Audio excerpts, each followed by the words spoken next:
많을 텐데 이렇게 끝까지 참고 계신 또 참석해야 하신 여러분들은 인간관계 문제가 있거나 아니면 가족들로부터 약간 소외당한 사람들, 청첩장을 안 줘. 그러신 분들은 아니시죠?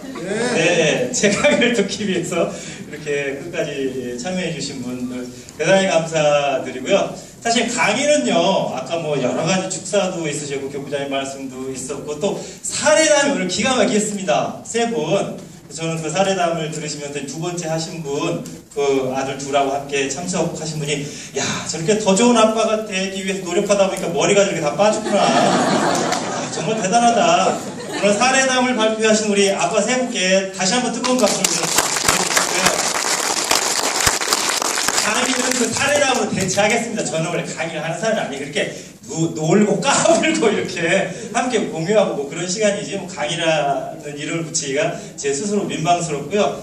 이렇게 좋은 날 우리 아빠들이 정말 에너지를 받아가지고 더 기운차게 가정에 돌아가서 더 좋은 아빠도 되고 또 더 좋은 아빠가 됐을 때 교당 생활도 더 열심히 하실 거고 또 우리 아빠들, 우리 엄마들도 와 계신데요. 이 아빠 엄마들이 또 우리 가정의 행복을 또 교당에서 이렇게 또 증폭시켜가지고 이렇게 멋지게 또 신앙생활 하시면 우리 경인교구가 얼마나 발전을 할까 이런 그 생각을 하면서 아까 쭉 시기에 참석하면서요. 이건 저의 바람일 뿐입니다. 전혀 그냥 제 생각일 뿐인데요. 근데 법신물 사화님께서 계시같이 이렇게 딱 내려주시기를 우리 부타원 교구장님께서 노래 한 소절을 여기서 해주신다면 우리 아빠들이 얼마나 힘이 나가지고 이건 뭐 부탁드린 게 아니고 그냥 계시입니다. 계시.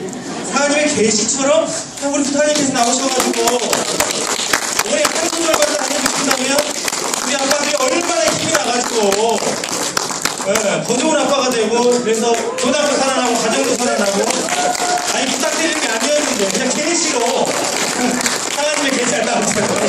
하나님 박수로 맞이하겠습니다.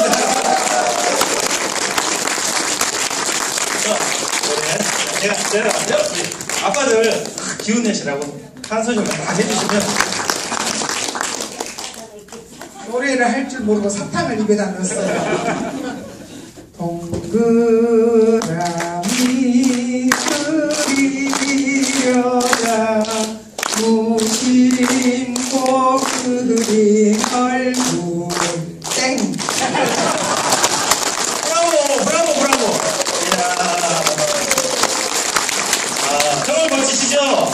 네, 우리 경인교구와 부타원님을 위해서 다시 한번 뜨거운 박수.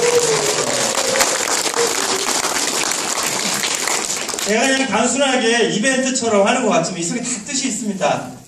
우리 이심전심으로 이 뜻을 좀 탁 캐치하셨으면 좋겠다 뭐 이런 생각이 들고요. 작년에 혹시 제가 와서 한 시간 동안 여기서 또 떠들다 갔는데 주제가 뭐였는지 생각이 나세요?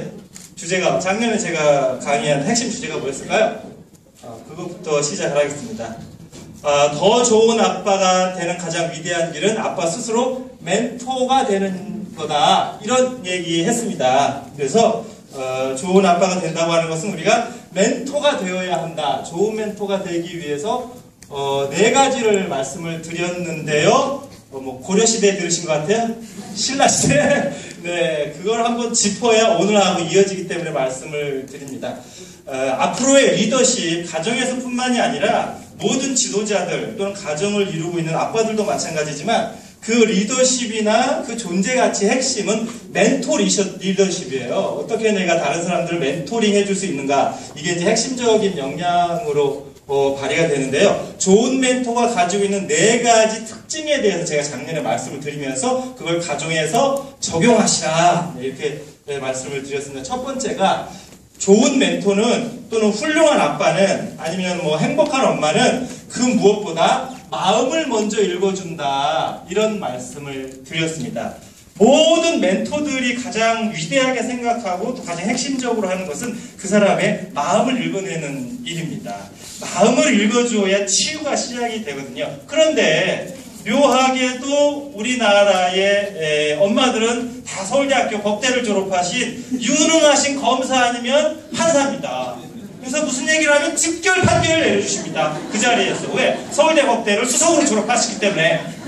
아빠들은 어떠냐? 아빠들은 가족들이 무슨 얘기를 하시면 서울대 경영학과를 수석으로 졸업하셨기 때문에 컨설팅 해주십니다. 이건 이렇게 해야 되지 않겠니? 이건 이렇게 해야 되지 않겠니? 뭐 이런 식으로요. 근데 그것보다 더 중요한 것은 그 사람의 마음을 읽어주는 겁니다. 제가 저 얘기를 왜 할까? 그래서 저게 지금 외롭다는 얘기인지 힘들다는 얘기인지 지쳤다는 얘기인지 누군가 필요하다는 얘기인지 뭐 이렇게 아니면 지금 혼란을 겪고 있는 거 얘기인지 그 마음을 읽어내는 것 이게 쉬운 것 같죠. 그리고 늘 우리가 하기 때문에 말하자면 이게 내가 스스로 하고 있다고 생각하죠. 그렇지 않습니다. 우리는 늘 서울대 어디를 졸업했다? 예, 법대 아니면 경영대학을 졸업했기 때문에 판결을 내려주거나 컨설팅을 제시해주고 있다. 그래서 해결이 안 됩니다. 왜 해결이 안 될까요? 아무리 좋은 방법을 이야기해줘도 마음과 마음의 공감은 신뢰로 이어집니다. 그 바탕이 없기 때문에 아무리 좋은 컨설팅을 해줘도 그게 자기 일이라고 받아들이지 않습니다. 인간의 뇌의 구조가 그렇게 생겼어요. 이걸 우리가 이해할 필요가 있습니다. 자, 그래서 언제든지 가장 위대한 멘토는 그 사람의 마음을 읽어내는 능력. 이것을 굉장히 소중하게 생각하고 여기서 사실 대부분의 문제는 여기서 해결될 수 있습니다. 우리가 좀 생각을 해주었으면 좋겠고요. 두 번째는 이제 어떤 얘기를 드렸냐면 어떤 상황에서도 긍정의 씨앗을 발견할 수 있어야 된다. 이게 이제 위대한 멘토들이 하는 얘기입니다. 작년에 제가 여기에 대한 설명을 많이 드렸기 때문에 오늘은 그냥 쭉쭉 넘어갈게요. 자, 세 번째는 뭐냐면 위대한 멘토들은 미래지향적 질문을 하죠. 미래지향적 질문. 제가 요새 좀 잘 팔리고 있어요. 그래가지고 기업체 강연 가서 뭐 여러 가지 이제 강연도 하고 뭐 프로그램도 진행합니다만은 좋은 답을 얻기 위해서는 질문을 미래지향적 또는 긍정적으로 해야 됩니다. 그런데 대부분은 질문을 부정적으로 해요. 자기 스스로에게도 그렇고 가족에게도 그렇고 주변 사람에게도 그렇고 조직에게도 질문을 부정적으로 던지면서 답을 긍정적으로 얻는 것은 불가능합니다. 근데 사람들이 그렇게 하고 있거든요. 예를 들면 우리 집은 왜 이럴까? 우리 집은 원인이 도대체 뭐야? 왜 이렇게 콩가루 집안인 거야? 아니 우리 조직이 왜 이럴까? 왜 이렇게 안 될까? 질문을 그런 식으로 할 수 있죠. 그러나 그렇게 해서 아무리 백날 원인을 찾고 그 원인을 정확하게 진단했다 손치더라도 질문이 부정적이기 때문에 절대로 좋은 답을 가질 수 없습니다. 그럼 질문을 어떻게 해야 되냐? 어떻게 하면 잘할 수 있을까? 어떻게 하면 우리 집이 더 화목해질 수 있을까? 어떻게 하면 우리 교당이 더 행복해질 수 있을까? 이렇게 질문 자체를 긍정형으로 해야 됩니다. 아시겠죠? 네. 근데 왜 카우아이라는 섬의 그 상황은 어떻게 됐었냐면 거기가 이제 그 사탕수수 농장이 개발되면서 그 필리핀이나 아니면 한국에서도 많이 끌려갔죠. 뭐 이런 그 제3세계에서 온 사람들 그리고 그 카우아이에 지냈던 원주민들이 이제 살았던 매우 가난하고 교육 환경이 열악한 그 미국 본토의 학자들이 왜 카우아이 섬을 선택을 했냐면 제일 못 사는 동네를 찾다 보니까 여기를 찾은 겁니다. 제일 못 살 뿐만이 아니라 이 사람들이 외부적 환경으로부터 영향을 안 받는 조건을 찾다 보니까 카우아이 섬이 발견돼가지고 이 섬에서 1955년에 태어난 신생아 833명 1955년도에 태어난 신생아 833명을 30년 동안 추적한 그 연구 이론이 카우아이 섬 종단 연구라는 거 아주 대단히 유명한 실험이 있습니다. 그러니까 1955년에 카우아이 섬에서 태어난 신생아 833명의 인생을 30년 동안 추적을 한 거예요. 어마어마한 연구비를 들여가지고 대단한 실험인데요. 그리고 중요한 것은 카우아이 섬에서 태어난 이 833명의 아이들은 죽을 때까지 이 섬을 떠나지 않을 확률이 높을 것이다. 외부적인 자극이나 정보가 거의 없는 상태에서 인간이 어떻게 성장하나를 연구하고 싶었던 겁니다. 미국의 본토 학자들이. 그래서 이제 연구를 시작을 했는데요. 가설을 써였어요. 첫 번째 가설은 뭐냐? 좋은 환경, 좋은 집안에서 태어나는 아이들이 올바르게 성장할 것이다. 이런 뭐 가설을 첫 번째 세웠습니까? 거기 동의하세요? 좋은 부모 밑에서 예를 들면 풍족한 경제적인 상황 속에서 안락한 가정 생활을 한 아이들이 정서적으로나 사회적으로나 아니면 학습 능력이나 여러 가지 능력이 좋을 것이다. 그러지 않은 아이들보다 이런 가설을 세웠어요. 자, 두 번째는 불우한 환경에서 태어난 아이들이 그리고 성장한 아이들이 이렇게 좋은 환경에서 자란 아이들보다 정서적으로나 학습 능력이나 사회적 능력이 떨어질 것이다. 이 두 가지 가설을 세웠습니다. 이건 어떻게 보면 인류 역사상 상식과 같은 얘기죠. 좋은 집안, 좋은 부모 밑에서 자란 아이들이 잘 될 것이다 하는 가설하고, 그렇지 않은 막대먹은 집안에서 자란 아이들이 막대먹을 것이다, 이 가설을 세웠다니까요. 연구하는 사람들 참 할 일 없다고 생각하실지 모르지만, 우리가 그동안 상식이라고 생각했던 것을 과학적으로 한번 입증해보자는 취지였습니다. 그래서 쭉 30년 동안 연구를 했는데요. 이 이론이 맞았다 틀렸다? 맞았다! 연구자들이 30년 동안 연구했는데 틀리면 어떡해요? 맞았습니다, 이게. 맞았어요, 이 가설이 맞았습니다. 그런데 한 학자가 거기에 의문을 세웠어요. 거기 의문을 가지고 이제 쭉 연구를 하다 보니까 특이한 집단이 발견이 됐습니다. 어떤 특이한 집단이냐? 201명, 이게 고위험군이라고 분류된 201명의 아이들은 가장 비참한 환경에서 태어난 아이들이었어요. 예를 들면은 엄마가 16살의 일본 여자, 아빠는 18살의 필리핀 이민자, 이 사이에서 태어난 아이, 그리고 뭐 둘이서 갈라섰고, 그리고 아빠가 알코올 중독자가 되고, 뭐 이런 그야말로 우리가 생각할 수 있는 가장 밑바닥의 안 좋은 환경 속에 처해 있던 아이들 201명, 고위험군에 처했던 A그룹. 이 아이들의 인생도 30년 동안 추적을 해봤더니 이게 이 이론에 맞게 3분의 2는 대단히 뭐 불우해가지고, 예를 들면 자기 인생도 망치고, 그냥 뭐 소년원 들락거리고, 그냥 학습 능력도 떨어지고, 사회 나고자가 된 겁니다. 나고자. 쉽게 말하자면 그지 같은 집안에서 태어난 아이들이 그지가 됐다는 이런 당연한 상식이 과학적으로 증명이 됐어요. 근데 한 학자가 그렇지 않은 3분의 1, 정확히는 72명이네요.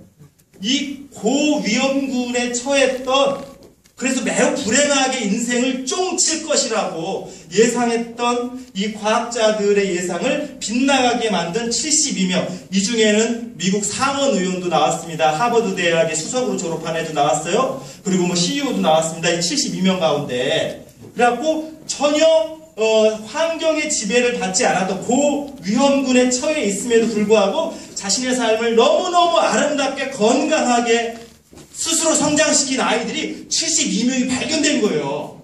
여기까지는 우리의 상식이잖아요. 근데 상식만 얘기하면 재미없잖아요. 그래갖고 과학자들이 야, 이 72명이 대단한 거다. 예를 들면 사생아도 있고 말이죠. 엄마 아빠가 다 일찍 죽은 사람도 있고, 그래서 외할머니 손에서 키운 아이들도 있고요. 아빠가 알코올 중독자였던 애들도 있고, 별별 좋지 않은 상황 속에서 자란 72명이 어떻게 상원 의원이 되고 CEO가 되고, 어떻게 미국 하버드 대학을 수석으로 졸업할 수 있고, 어떤 이런 기적 같은 일이 왜 일어났을까?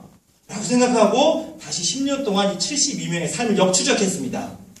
역추적했기 때문에 이 카우아이 섬 종단 연구라는 게 위대한 인류사적 가치를 가는 연구가 된 거예요. 그 이전까지는 그냥 평범한 상식을 증명하는 것밖에 안 됐습니다. 그런데 이 72명 가운데 유일한 공통점이 발견됐어요. 그게 뭘까요? 원불교를 신앙했습니다. 그런 건 아닙니다, 물론. 네. 원불교가 안 들어갔으니까요, 거기는. 네. 이 72명에서 발견된 유일한 공통점은 자신의 이야기를 끝까지 들어주거나 자기를 믿어준 멘토가 한 명 이상 있었다는 거.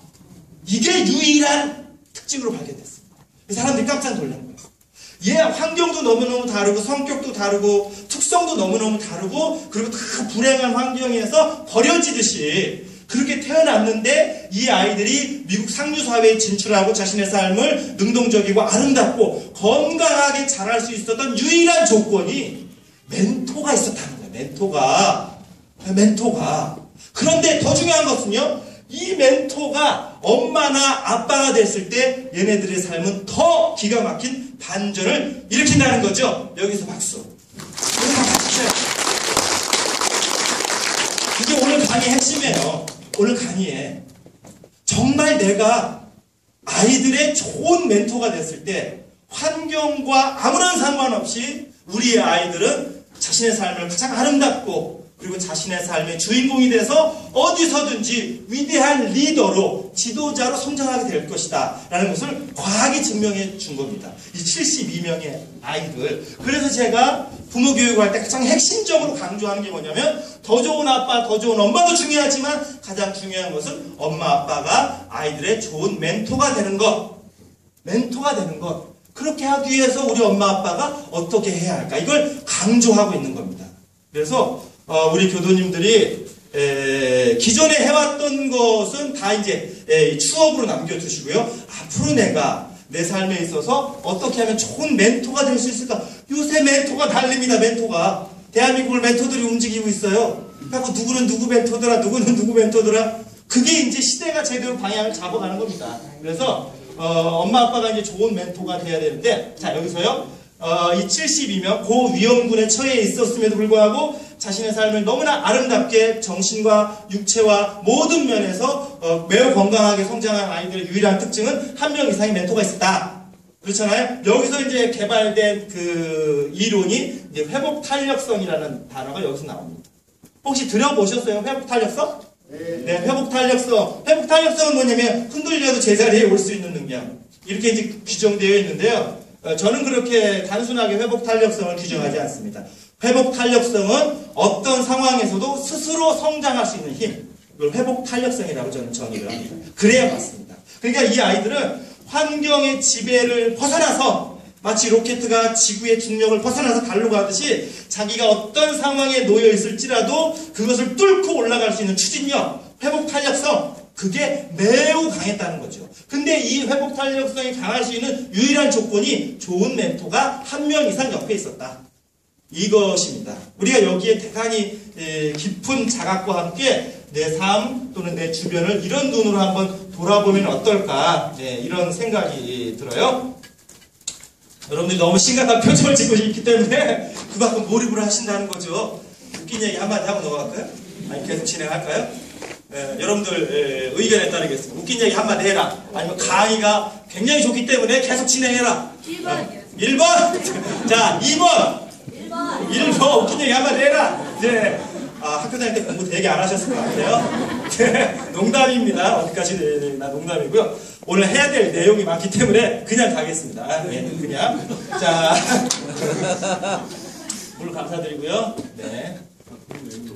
거기 혹시 뭐 바카스 같은 거 안 타셨죠? 저는 그냥 청량음료 잘 안 먹습니다. 네, 감사드리고요. 근데 이 회복 탄력성, 오늘은 시간이 없어서 회복 탄력성에 대해서 말씀드릴 수가 없고요.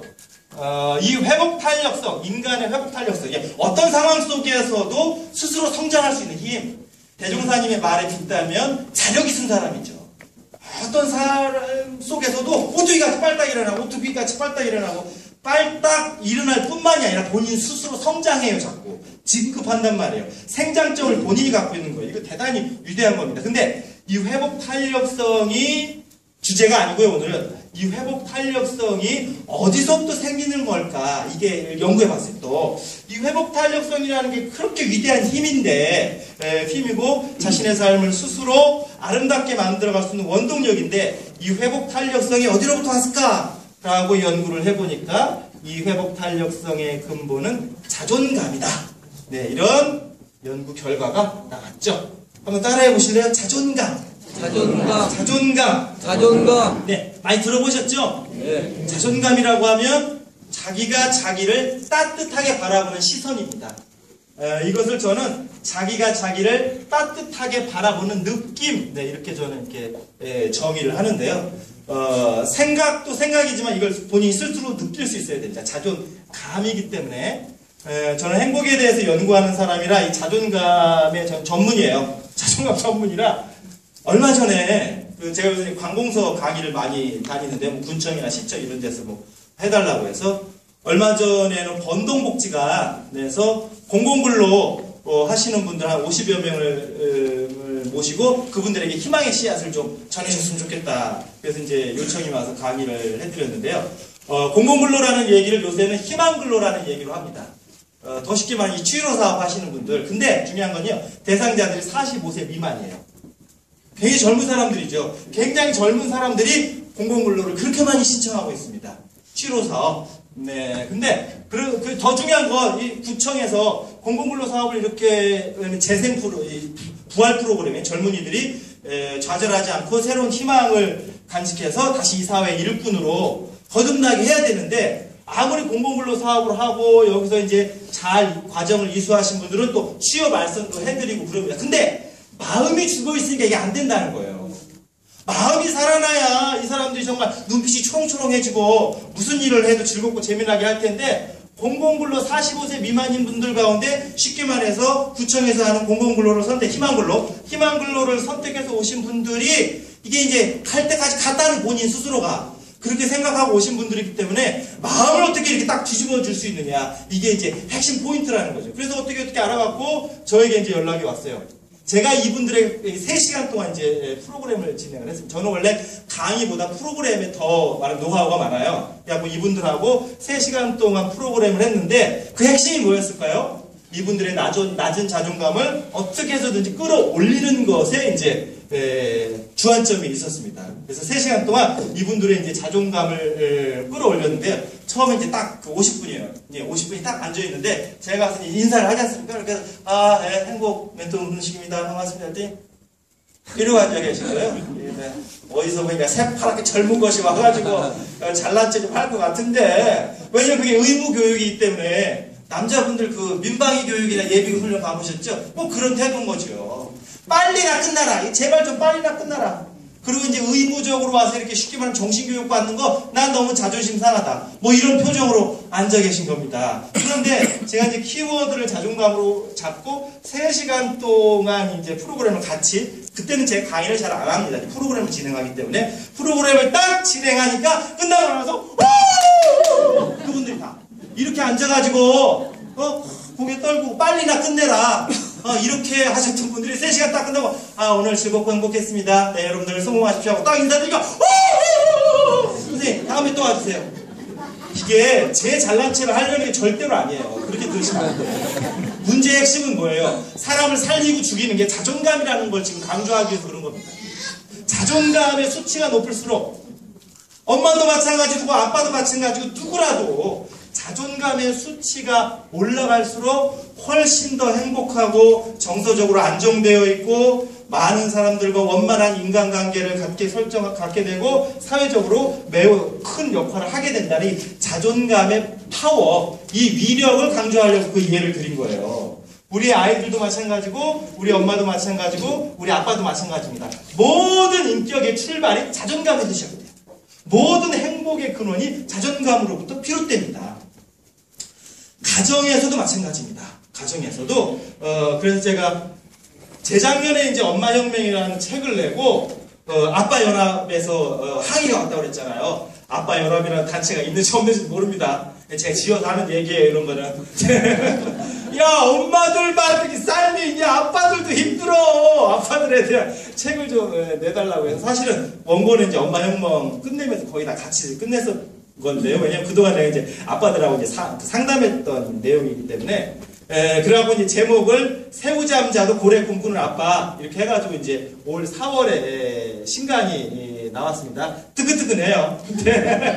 근데 이제 그 핵심 내용은 이제 아빠들을 이제 상담하고 치유했던, 치유받아서 변화됐던 아빠들의 이야기, 그리고 아빠들이 더 행복해지기 위해서 또는 한 남자로서, 한 가장으로서 집안에서 더 아름다운 역할을 하기 위해서 어떻게 해야 되는가, 뭐 그런 내용입니다. 교전을 읽다가 제 책 읽지 마시고요. 교전을 읽다가 지치면 한번 읽어보세요. 읽으라는 소리보다 더 무섭죠? 그래서 제목이 뭐라고요?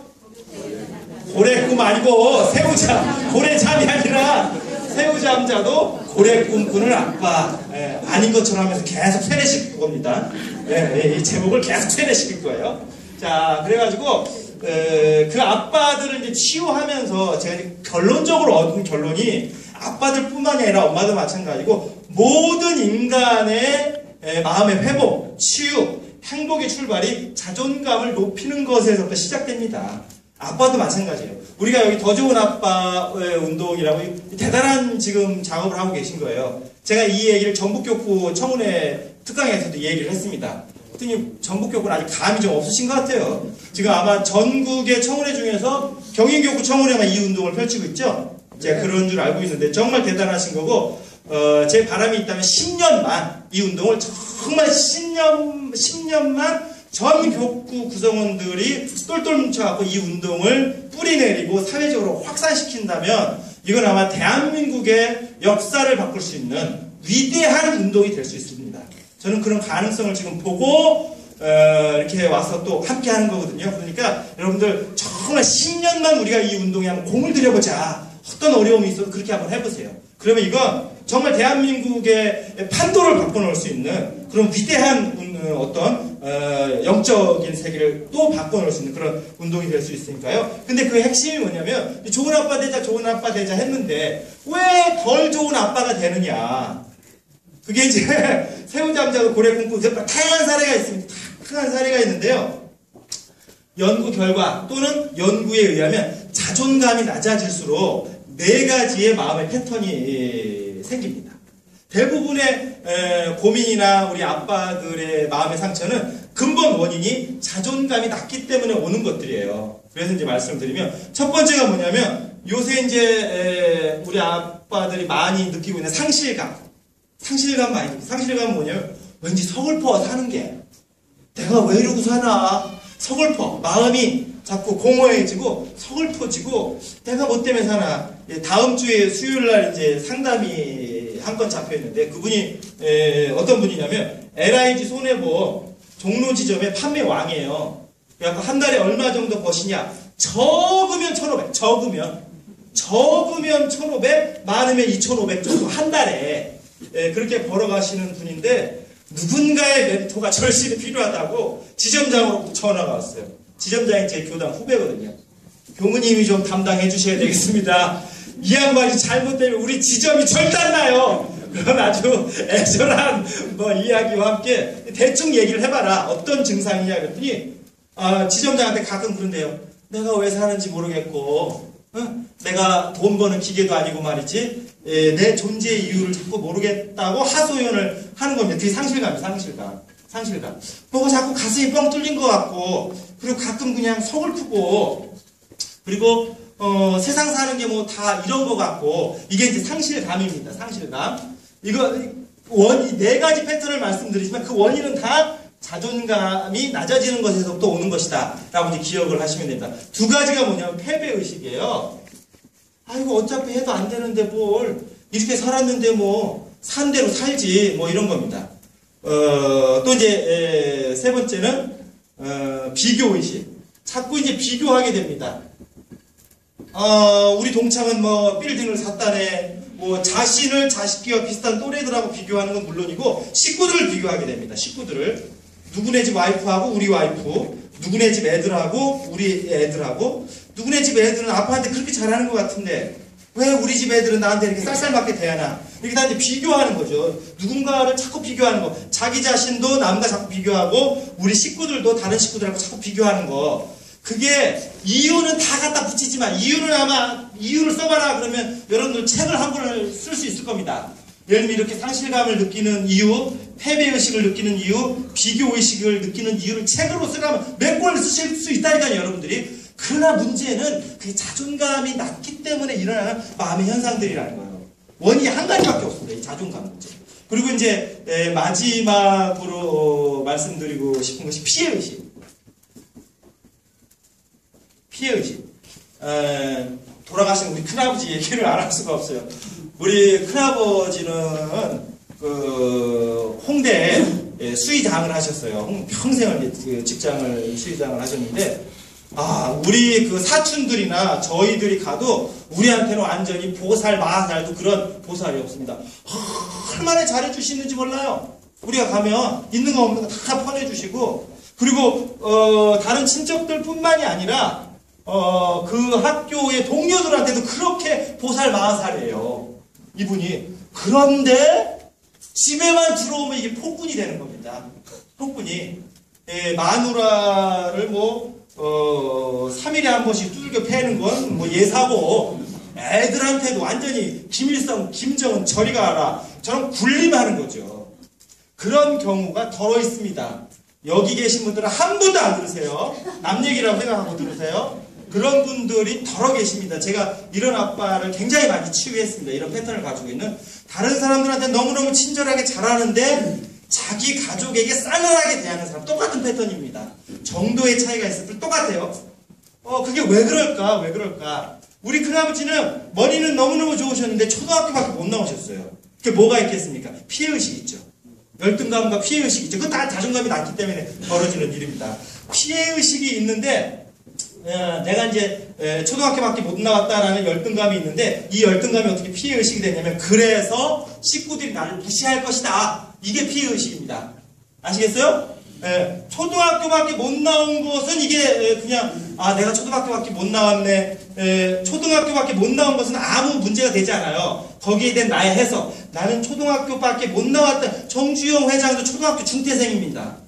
근데도 저 어마어마한 일을 하셨잖아요. 그냥 초등학교만 나온 것 자체가 인생을 괴롭게 하지 않아요? 그것을 내가 어떻게 해석을 하느냐가 나를 괴롭게도 하고 말하자면 행복하기도 하는 거죠. 근데 우리 큰아버지는 그 열등감이 있었어.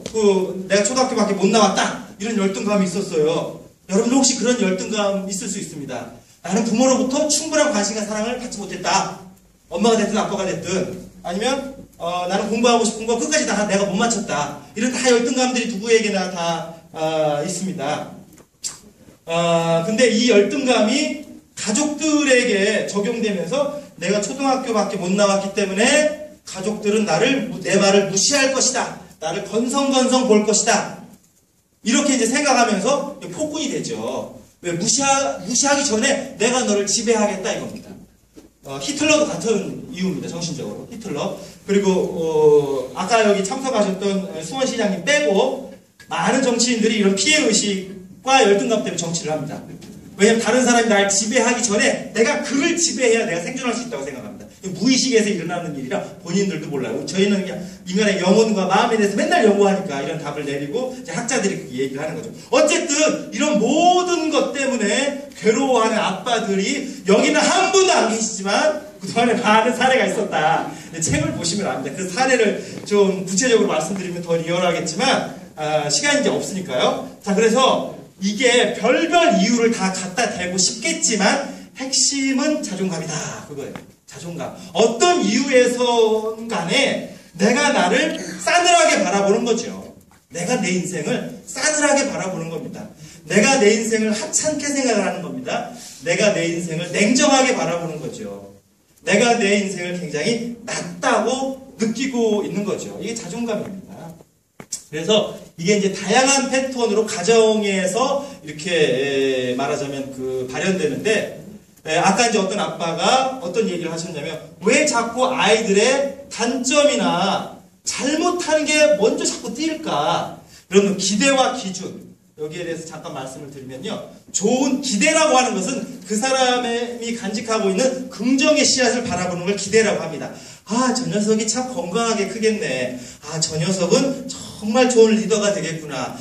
저 녀석은 정말 선량한 민주 시민으로 자라가겠구나. 이런 게 기대예요. 그러니까 기대란 그 사람의 내면 속에 간직되어 있는 긍정의 씨앗을 발견하는 것. 그게 기대란 말이죠. 부모님들이 자녀들을 볼 때 기대하는 게 아니라 본인의 기준을 적용하는 겁니다. 네가 이 정도까지는 해야 된다. 그래야 내 아들, 내 아들, 딸이. 그건 기준입니다. 그러니까 기대와 기준에 대해서 여러분들이 좀 알으셨으면 좋겠고요. 그래가지고 가정 내에서 이 자존감이 엄마 아빠가 낮을 때 어떤 현상이 일어나냐면 여기 대부분이 적용이 됩니다. 제가 아까 그 사례를 빗대어서 하는 얘기가 결코 아니고요. 대부분이 다른 사람의 흠이나 다른 사람의 단점이 먼저 보이는 것, 이것이 자존감하고 굉장히 직결되어 있어요. 자존감이 낮으면 낮을수록 말하자면 다른 사람의 흠이나 단점이 항상 먼저 보인다는 겁니다. 그러니까 내 자존감이 높은가 낮은가, 그래서 내가 건강한 영혼을 가지고 있는가, 이런 걸 보려면 다른 사람을 바라볼 때 어떤 측면을 먼저 보고 있는가를 보시면 정확해요. 정확해. 그거는 속일 수가 없어. 결코 속일 수가 없습니다. 내 아내를 바라볼 때 내 아이들을 바라볼 때 어떤 모습을 먼저 보고 있는가가 내 자존감의 현주소다. 핵심은 유무념을 저는 이걸로 잡았으면 좋겠다. 방법적인 문제, 여기 이제 유무념 10조항이 나오는데 이거 너무너무 좋습니다. 정말 좋아요. 이거를 뭐 3개월 아니면 1년 실행하셔도 여러분들은 다 부처님 소리, 부처님 아파 소리를 들으실 수 있는 어마어마한 내용인데, 근본은 자존감에 가서 그 근본 문제가 해결되어야 이 유무념이 훨씬 더 효과를 낼 수 있다는 거죠. 이걸 우리 엄마나 아빠들이 정말 명심하셨으면 좋겠다. 그래서 내가 내 삶을, 대부분의 이런 얘기를 제가 강변을 하면 엄마 아빠들은 이런 얘기를 합니다. 그 애들 잘 되라고 그러는 건데요? 이렇게 얘기하실 수 있습니다. 물론 그러시겠죠. 애들 잘 되라고 책망하고, 애들 잘 되라고 말하자면 뭐 다그치기도 하고, 애들 잘 되라고 지적도 하고. 그런데 그 뿌리가 가만히 있니? 들여다보면, 그래서 제가 이제 상담을 하죠. 왜 그렇게 애들 잘 되라고 책은하세요? 나보다 잘 되라고요. 나같이 살지 말라고요. 이런 얘기를 하세요. 엄마나 아빠가 나같이 적어도 나보다는 잘 되라고, 또는 나 같은 인생은 살지 말라고. 그게 자존감이 낮다는 뜻이라니까. 그게 네? 그렇게 내가 내 인생을 그렇게 낮게 바라보면서 아이들이 내 이상으로 자라질 못해요. 그게 근본적인 마음의 혁명, 근본적인 이 뒤집어짐, 이게 있어야 가능하다는 겁니다. 그건 뭐냐면 내가 나를 따뜻하게 바라보는 연습, 내가 내 인생을 따뜻하게 바라보고 찾고 가꾸는 연습이 먼저 선행되어야 좋은 아빠가 되기 위한 모든 노력이 참다운 결실을 맺는다는 거예요. 자, 그럼 방법만 빨리 말씀을 드리겠습니다. 4가지가 있습니다. 자존감을 높일 수 있는 4가지. 그래서 더 좋은 아빠가 되기 이전에 내가 내 삶을 더 좋게 아름답게 본인이 느끼셔야 됩니다. 자꾸. 그러면 정말 저절로 좋은 아빠, 좋은 남편, 좋은 리더, 좋은 사람이 될 수 있어요. 자, 4가지가 있습니다. 첫째는, 자, 좋은 감정. 두 번째는 좋은 추억.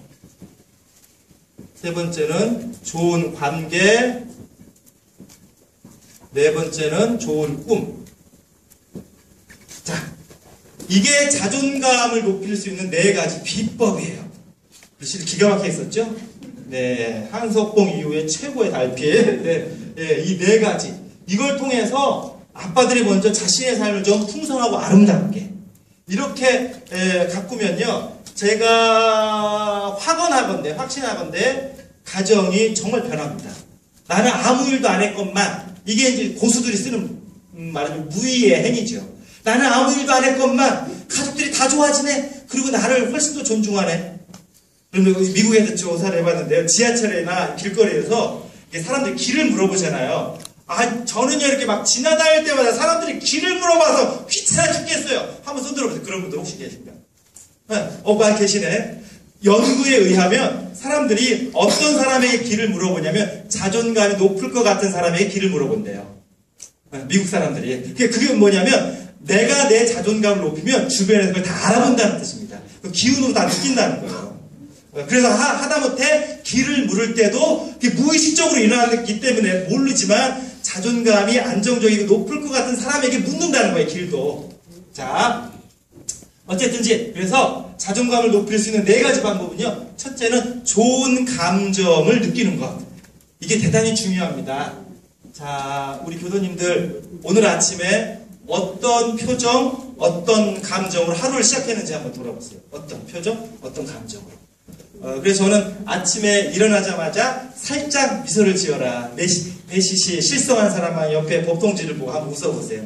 큰 소리로 웃지 말고 그냥 배시시, 한잔 한 사람처럼, 산산춘 한 병 마신 사람처럼, 배시시 교무님이 산산춘 어떻게 알아? 청년 교화하는 사람입니다. 술은 안 마셔도 이름을 알아요. 자, 배시시. 그러면요, 아침에 처음으로 가졌던 표정, 처음으로 느꼈던 감정이 24시간 갑니다.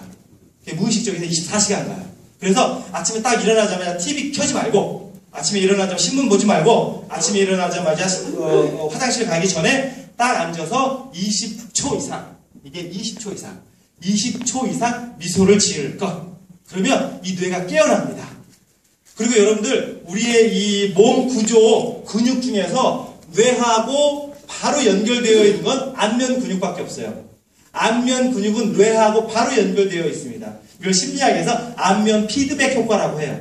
그러니까 아침에 일어나서 살짝 미소를 지으면 뇌가 깨어나면서 어떻게 생각하냐면 너 기분 좋구나. 너의 하루는 오늘 행복함과 기쁨으로 그리고 은혜로 충만할 거야.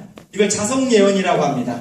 우리 행복학자들은 본인이 스스로에게 축복하는 겁니다. 그래서 아침에 일어나면 다른 것보다 아침에 일어나면 20초 이상 반드시 미소를 지어라. 미소를 지으려고 했는데 옆에 누워서 자빠져 자고 있는 누구를 보니까 확 마음이 깨졌다. 그러면 안 쳐다보면 되니까 20초만 그 뇌를 훈련시켜야 됩니다. 이 행복학은 뇌과학하고 굉장히 밀접하게 연결되어 있거든요. 그래서 조사를 해보니까 우리가 부정적인 감정하고 부정적인 정보를 처리할 때의 뇌 시스템과 또 긍정적인 것을 처리할 때 완전히 다릅니다. 그러니까 행복하다고 하면서 뇌를 바꾸는 과정이에요. 여러분들 마음 공부 잘 하시고 교당 생활 열심히 하시면 뇌 구조가 바뀝니다. 절대로 바뀝니다.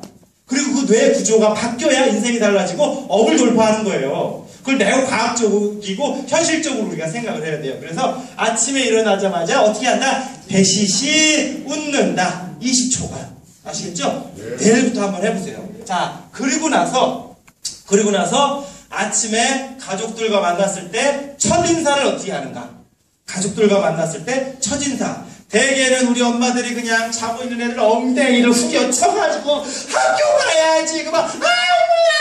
그게 지 학교 가는 건데도 엄마한테 짜증을 부려. 그리고 조금만 늦게 깨워보세요. 난리가 나. 아침에 딱 이렇게 일어나서 가족들에게 첫 마디를 어떻게 하는가.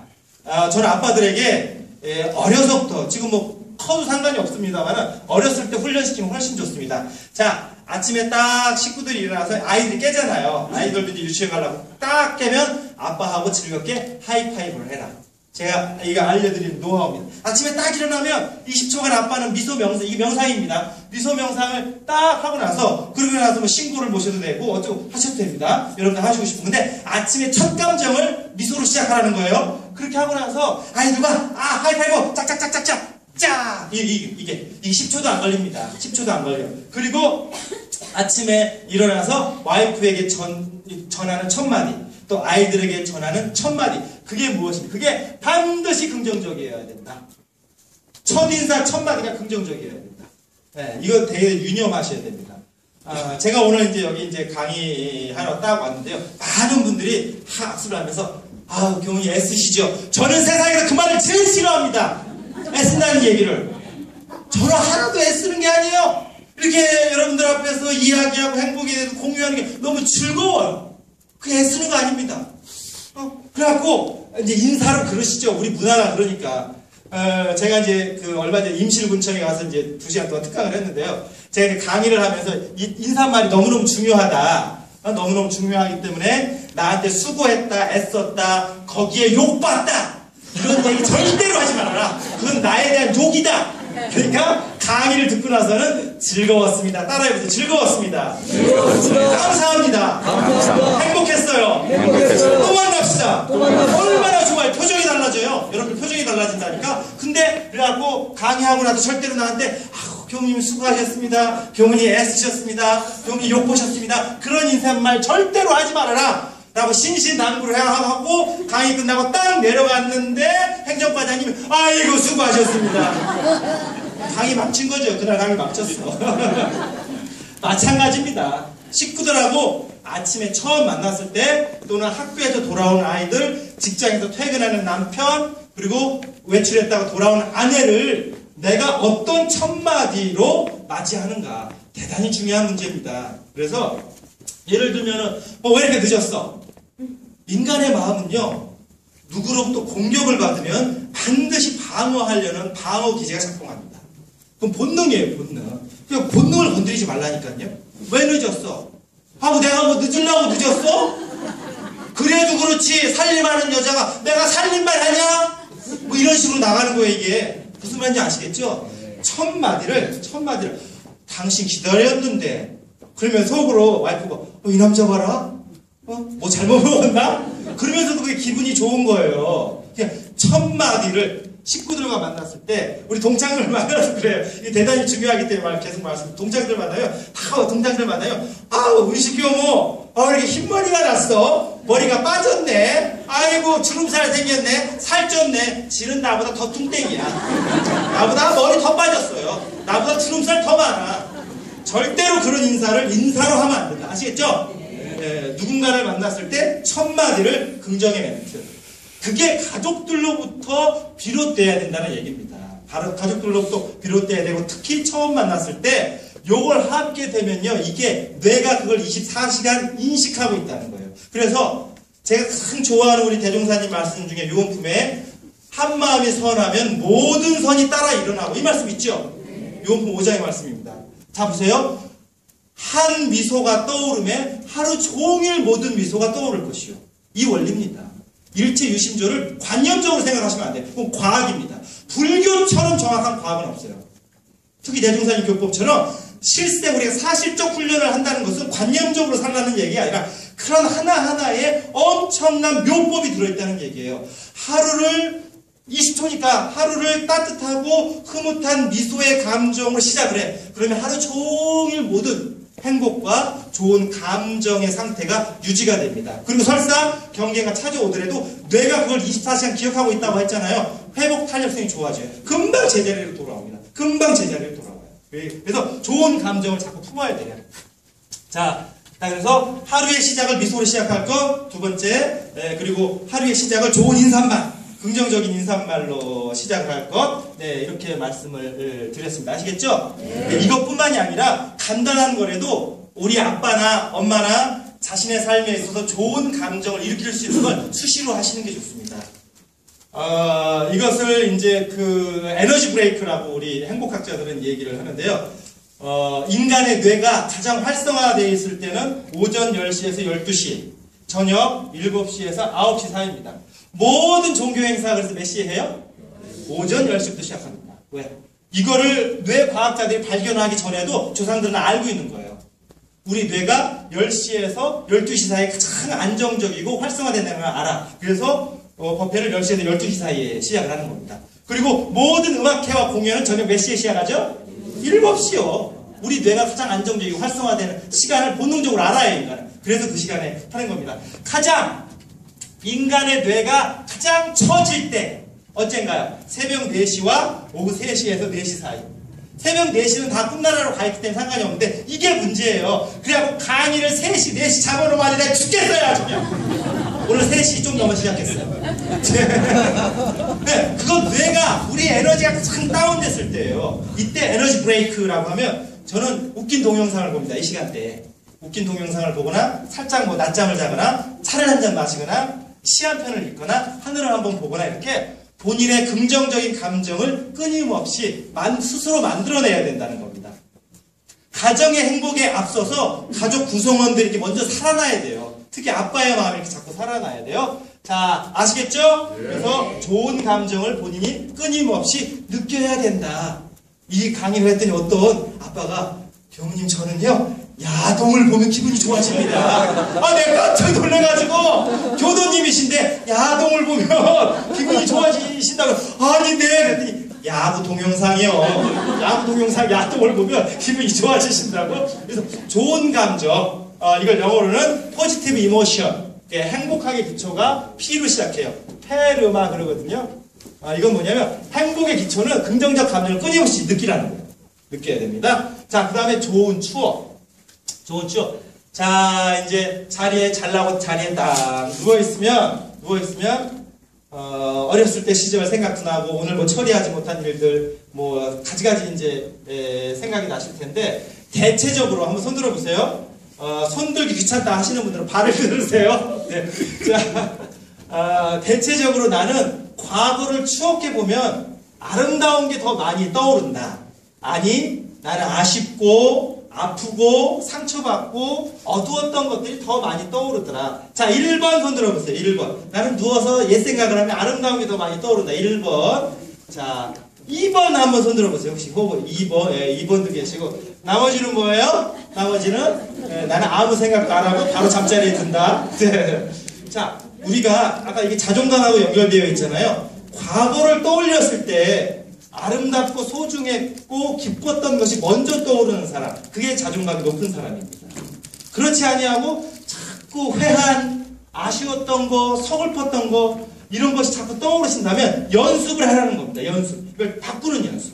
바꾸는 연습. 이거 스위치 온이라고 불러요. 이거 바꿔야 돼, 이걸. 스위치 온. 그래서 예를 들면 서글프고 아쉽고 어떤 미련이 남았던 일들이 먼저 떠오르면 자 스위치 온 이렇게 외치게 합니다. 저희들은 자 따라하세요. 자, 이렇게 하고 자 스위치 온, 스위치 온, 스위치 온, 스위치 온. 온을 좀 빼야 돼요. 스위치 온, 스위치 온. 그럼 마음의 스위치를 켜라는 거예요.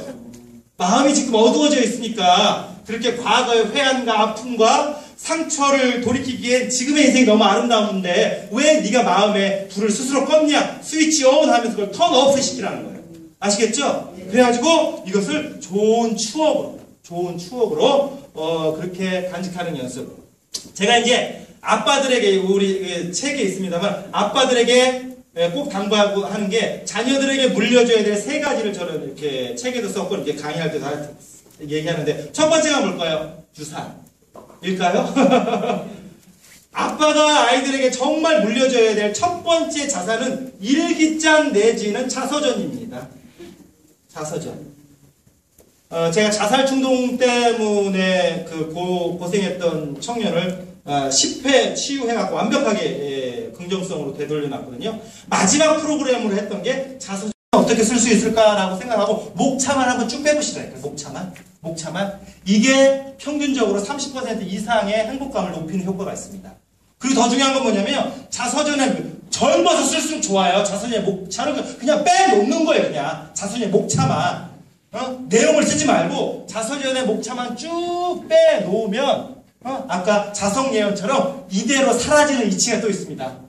이걸 쓰면 이루어지는 이치라고 해요. 그래서 자서전의 목적, 그러니까 아이들에게 물려줘야 될 것은 유산이기 이전에 일기장 또는 아빠의 자서전, 이걸 꼭 물려줘야 됩니다. 두 번째, 추억이 어린 사진들을 물려줘야 되고요. 세 번째가 뭐냐, 봉사에서 받은 무슨 상장 내지는 헌혈증 이런 거. 아빠는 이렇게 사회적 기여를 했다. 요 세 가지. 일기장, 추억이 어린 사진, 그리고 헌혈증 내지는 봉사했다는 기록.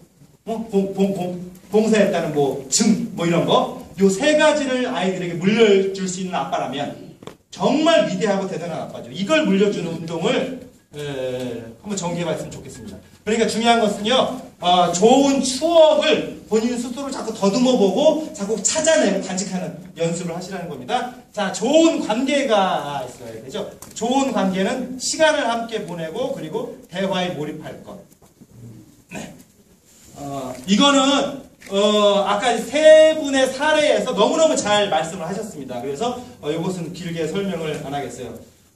제가 이제 전주교당에 근무를 하면서 다양한 이제 말하자면 장례를 치러보는데요. 대개 아들들은 멀뚱멀뚱하고 있습니다. 딸들은 그냥, 저는 그때 딸이 좋은 줄 알았어요. 딸이. 그때 장례를 치러보면서 딸들은 딸인 거죠. 특히 이제 관이 화구로 들어갈 때, 또는 이제, 매장할 때, 하관을 할 때, 딸들은 까부로 치고 난립니다. 난리예요. 근데 아들들은 멀뚱해요. 관이, 특히 아버지, 엄마는 좀 다른데, 아버지, 관이 화구에 들어가도 멀뚱. 그걸 다시 이제 유고를 딱 이렇게 받아서 매장을 할 때도 멀뚱. 예? 그래서 물어봤어요. 한번 내가 하도 신기해가지고. 아니, 아버지인데, 왜 이렇게 멀뚱하세요? 그랬더니, 딱 교도님이 하시는 얘기가 추억이 별로 없네요. 이 얘기를 하시더라고요. 본인도 눈물을 흘리고 싶어도 아빠하고의 추억이 없는 거예요.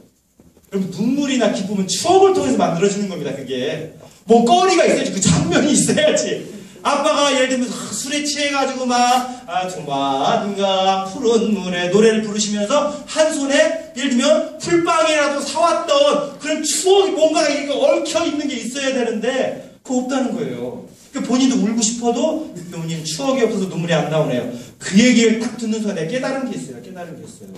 깨달은 게 뭐냐? 사랑은 아름다운 추억을 함께 만드는 것이다. 가족도 마찬가지입니다. 제가 하이온 빌리지에서 3년 동안 이제 어르신들하고 일주일에 2번씩 프로그램을 진행을 했는데요. 그 어르신들, 하이온 빌리지에 들어오시는 어른들은 그래도 웬만큼 다 사시는 어른들입니다. 거의 분양가가 세기 때문에. 그래서 쭉 여쭤봤고, 특히 남자 어르신들한테 이렇게 한평생, 70평생, 80평생 사셨는데 제일 후회되는 게 뭐예요? 애들하고 시간 같이 못 보낸 거. 그게 제일 아쉽다고 하시더라고요. 애들하고 시간 같이 못 보내는. 그러니까 자, 좋은 관계는 시간을 함께 보내고 그리고 대화는 여러분들이 다 노력하고 저는 깜짝 놀랐습니다. 작년에 이렇게 대화가 왜 중요한지, 그리고 대화가 하려면 반드시 거리가 있어야 된다는 거. 뭐 개그 콘서트라도 같이 보고 그런 거리가 있어야 되는데, 사례담에서 그게 다 나오는 거예요. 이야, 이 경인교구의 이 청운회원들의 수준이 기가 막히구나. 여러분들 위해서 한번 박수 한번 치세요. 깜짝 놀랐어요. 좋은 관계는 그렇게 시간을 함께하고 대화를 통해서 가능한 거고요. 그리고 마지막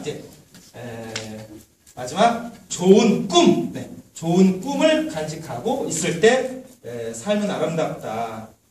이게 당연한 얘기 같아도요. 그래서 제가 이 제목을 새우잠자도 고래 꿈꾸는 아빠 그렇게 하는 겁니다.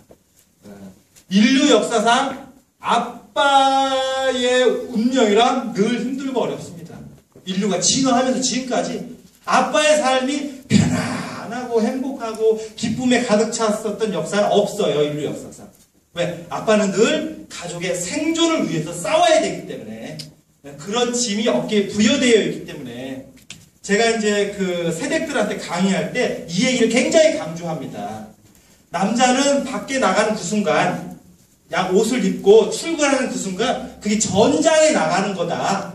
전장에. 그걸 정말 여자들이 한번 느껴봤으면 좋겠다.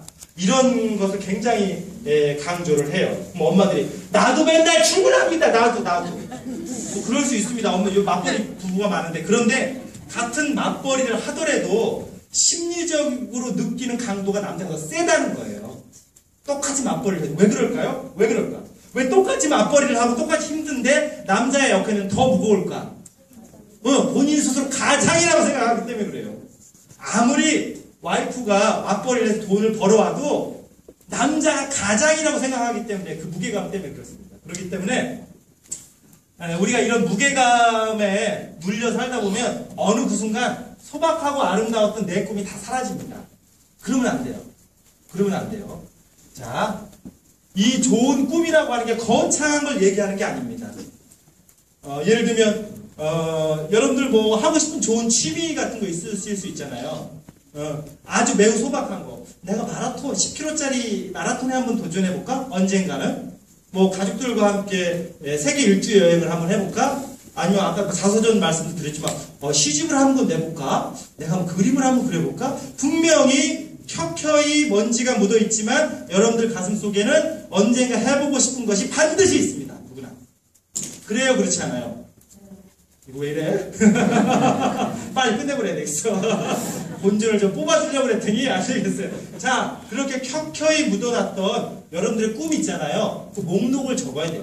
그냥 생각으로만 갖고 계시지 마시고 사소한 것도 좋습니다. 사소한 것도 좋고 목록을 쭉 한번 만들어 보세요. 저는 이 목록이 100 몇십 개가 돼요.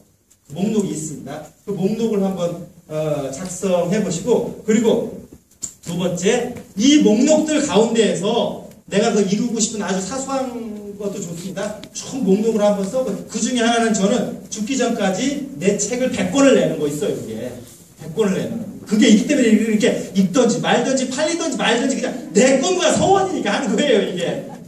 자, 그래가지고 그런 목록이 한 120개 정도 됩니다. 그게 쭉 있는데 여러분들도 한번 그 목록을 정리해 보시고, 중요한 것은 이것 가운데 가장 하기 쉬운 거, 지금 할 수 있는 거 한 가지를 선택하라는 거죠. 선택해서 오늘 당장 또는 내일 당장 해보세요. 오늘 당장, 내일 당장. 그러면 이런 노력을 제가 말씀드렸습니다. 자, 좋은 감정을 품을 것, 좋은 추억을 떠올릴 것, 좋은 관계 맺기에 공을 들일 것, 그리고 자신의 사소해도 좋습니다. 좋은 꿈을 자꾸만 찾아내고 기억하고 제일 쉬운 것부터 실행할 것.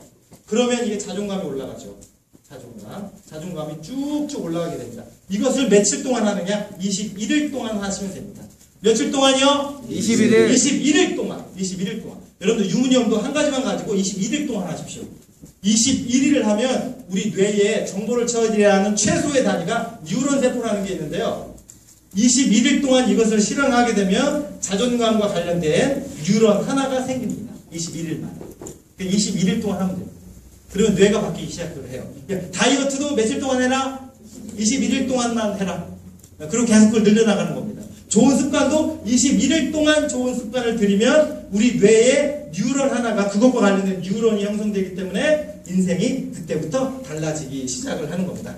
자, 다시 이제 결론으로 돌아와서 새우잠을 자면서도 새우잠을 자고 그렇게 고생을 하면서도 고래 꿈을 꿀 수 있는 건 아빠가 자존감이 살아날 때 가능합니다.